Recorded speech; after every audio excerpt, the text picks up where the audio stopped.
வணக்கம். உங்களுக்குன்னு சொந்தமா ஒரு வெப்சைட் ஆரம்பிக்கணும்னு ஆசையா இருக்கா? ஆனா எங்க ஆரம்பிக்கிறது, எப்படி பண்றதுன்னு ஒரே குழப்பமா இருக்கா? கவலையே வேண்டாம். ஒரு வெப்சைட்ட ஸ்கிராச்ல இருந்து ஸ்டெப் பை ஸ்டெப்பா எப்படி உருவாக்குறதுன்னு நாம இப்போ பார்க்க போறோம். ஒரு வெப்சைட் பண்றதுனா அது ஏதோ பெரிய ராக்கெட் சயின்ஸ்னு நிறைய பேர் நினைக்கிறாங்க. ஆனா நிஜமாவே நம்ம மனசுல இருக்கிற ஒரு ஐடியாவை ஒரு முழுசா வேலை செய்யற வெப்சைட்டா மாத்துறதுக்கு என்னதான் தேவை? வாங்க அந்த விஷயத்தை நம்ம இன்னைக்கு சிம்பிளா புரிஞ்சுக்கலாம். நம்மளோட டிஜிட்டல் வீட்டை கட்டுறதுக்கான ப்ளூ பிரிண்ட் இதோ இதுதான். நாம பார்க்க போற இந்த 5 ஸ்டெப்ஸை ஃபாலோ பண்ணா போதும், உங்க கனவு வெப்சைட் ரெடி. இதுதான் நம்ம பயணத்துக்கான ஒரு மேப் மாதிரி. சரி, முதல்ல ஒரு முக்கியமான கேள்வி. வெப்சைட்னா உண்மையில அது என்ன? சும்மா ஆன்லைன்ல பார்க்குற சில பேஜஸா, இல்ல அதுக்கும் மேல அதுல ஏதாவது இருக்கா? வாங்க அதோட ஃபவுண்டேஷன் என்னன்னு முதல்ல தெரிஞ்சுக்கலாம். சிம்பிளா சொல்லணும்னா ஒரு வெப்சைட்ங்கிறது உங்க கம்ப்யூட்டர்ல இருக்கிற ஃபைல்ஸ் மாதிரி தான்.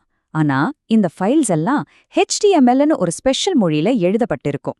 உங்க பிரவுசர் என்ன பண்ணும்னா இந்த மொழிய படிச்சு அதை ஒரு அழகான பேஜா நமக்கு காட்டும். அவ்வளோதான் விஷயம். இதுதான் உங்க ஆன்லைன் அடையாளத்துக்கான முதல் படி. ஒரு வீடுனா அதுக்கு ஹால், கிச்சன், பெட்ரூம்னு பல ரூம்ஸ் இருக்குல்ல? அதே மாதிரி தாங்க ஒரு வெப்சைட்டுக்கும் சில முக்கியமான பாகங்கள் இருக்கு. ஹோம் பேஜை நீங்க ஹால் மாதிரி நினைச்சுக்கோங்க. நேவிகேஷன், அதாவது அந்த மெனு பார் இருக்குல்ல, அது வீட்டுக்குள்ள இருக்கிற வழி மாதிரி. இப்படி ஒவ்வொரு பாகத்துக்கும் ஒரு முக்கியமான வேலை இருக்கு. ஓகே, இப்போ ஒரு வெப்சைட்டோட பாகங்கள் என்னென்னு நமக்கு தெரியும். அடுத்தது ரொம்ப ரொம்ப முக்கியமான ஒரு ஸ்டெப், அதுதான் பிளானிங். யோசிச்சு பாருங்க, ஒரு நல்ல பிளான் இல்லாம வீடு கட்ட ஆரம்பிச்சா என்ன ஆகும்? அதே கதை தான் இங்கேயும். ஒரு நல்ல பிளான் தான் வெற்றிக்கான முதல் படி. இந்த ஒரு விஷயத்த மட்டும் மனசுல நல்லா வச்சுக்கோங்க. நீங்க சும்மா ஒரு வெப்சைட் பண்ணல, நீங்க ஒரு டிஜிட்டல் வீட்டையே கட்டுறீங்க. அப்போ அதுக்கு முதல்ல என்ன தேவை? ஒரு பக்காவான ப்ளூ பிரிண்ட், அதாவது ஒரு பிளான். சரி, உங்க டிஜிட்டல் வீட்டுக்கான ப்ளூ பிரிண்ட்டை எப்படி ரெடி பண்றது? அதுக்கு இந்த 5 ஸ்டெப்ஸை ஃபாலோ பண்ணா போதும். உங்க மனசுல இருக்கிற ஐடியாவை ஒரு தெளிவான ஸ்ட்ரக்சரா எப்படி மாத்துறதுன்னு இப்ப பார்க்கலாம். கொஞ்சம் யோசிங்க. உங்க வீட்டை நீங்க யாருக்காக கட்டுறீங்க? உங்க ஃபேமிலிக்காகவா, இல்ல நண்பர்கள் வர்றதுக்காகவா? அதே மாதிரி தான் உங்க வெப்சைட்டை யாரு பார்க்க போறாங்க? அவங்க யாரு? அவங்களுக்கு என்ன தேவைன்னு நீங்க புரிஞ்சுக்கிட்டா மட்டும்தான் அவங்களுக்கு பிடிச்ச மாதிரி ஒரு வெப்சைட்டை உங்களால உருவாக்க முடியும். பாத்தீங்களா, ஒரு ப்ளூ பிரிண்ட்னா ஏதோ பெருசா இருக்கணும்னு அவசியம் இல்ல. இந்த மாதிரி ஒரு பேப்பர்ல சிம்பிளா ஒரு ஸ்கெட்ச் போட்டாலே போதும். எந்த பேஜ்ல இருந்து எந்த பேஜுக்கு போகணும்னு ஒரு தெளிவு கிடைக்கும். இது உங்க வேலையை ரொம்பவே ஈஸியாக்கிடும் பாருங்க. அவ்வளவுதான், நம்ம ப்ளூ பிரிண்ட் ரெடி. இப்போதான் வேலையே சுவாரஸ்யமா இருக்க போகுது. நம்ம டிஜிட்டல் வீட்டுக்கு பெயிண்ட் அடிச்சு இன்டீரியர் டெக்கரேஷன்லாம் பண்ண போறோம். அதாவது நம்ம வெப்சைட்டோட லுக் அண்ட் ஃபீலை டிசைன் பண்ண போறோம். ஒரு வெப்சைட்டை பார்த்ததும் வாவ்னு சொல்ல வைக்கிறது இந்த 4 விஷயம்தான்.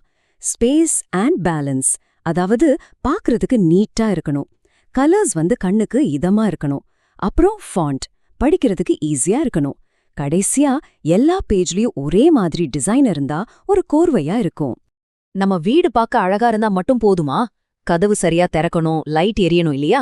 அதே மாதிரி தான் உங்க வெப்சைட் அழகா இருக்கிறதோட வேகமா லோட் ஆகணும், யூஸ் பண்றதுக்கு ரொம்ப சிம்பிளா இருக்கணும். அப்போதான் ஒரு தடவை வரவங்க திரும்ப திரும்ப வருவாங்க. ஓகே, இப்போ நம்ம டிஜிட்டல் வீடு கிட்டத்தட்ட ரெடி.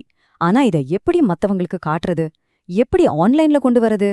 அதுக்கு 2 டெக்னிக்கல் விஷயங்கள் தேவை. அது என்னன்னு பார்க்கலாமா? வெப் ஹோஸ்டிங்னா என்னன்னு குழப்பிக்காதீங்க.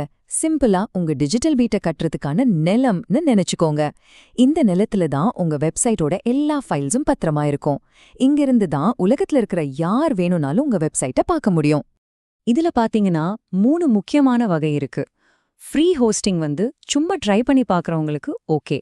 நீங்க ஒரு பிகினர்னா ஷேர்ட் ஹோஸ்டிங் தான் பெஸ்ட் சாய்ஸ்.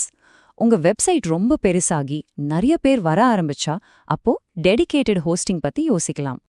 ஹோஸ்டிங் தான் நம்ம நிலம்னு சொன்னோம் இல்லையா? அப்போ டொமைன் நேமுங்கிறது அந்த நிலத்துல இருக்கிற நம்ம வீட்டோட அட்ரஸ். அதாவது உங்க வீட்டு நம்பர், தெரு பெயர் மாதிரி. இந்த அட்ரஸை டைப் பண்ணி தான் மக்கள் உங்க வெப்சைட்டுக்கு வருவாங்க. உதாரணத்துக்கு mywebsite.com மாதிரி. .com, .org, .netன்னு கடைசில முடியுதுல, அது ஒவ்வொன்றுக்கும் ஒரு அர்த்தம் இருக்கு. .comனா கமர்ஷியல், அதாவது பிசினஸ். ORGனா ஒரு அமைப்பு. EDUனா கல்வி சம்பந்தப்பட்டது. உங்க வெப்சைட் எது பத்துனதோ அதுக்கு பொருத்தமான ஒன்ன செலக்ட் பண்றது ரொம்ப நல்லது. சூப்பர்! நம்மளோட டிஜிட்டல் வீட்டை கிட்டத்தட்ட கட்டி முடிச்சாச்சு. இப்போ அதை லான்ச் பண்றதுக்கு முன்னாடி ஒரு ஃபைனல் செக்லிஸ்ட் பாத்துரலாம். நாம இதுவரைக்கும் என்னென்ன கத்துக்கிட்டோம்னு ஒரு சின்ன ரீகேப்.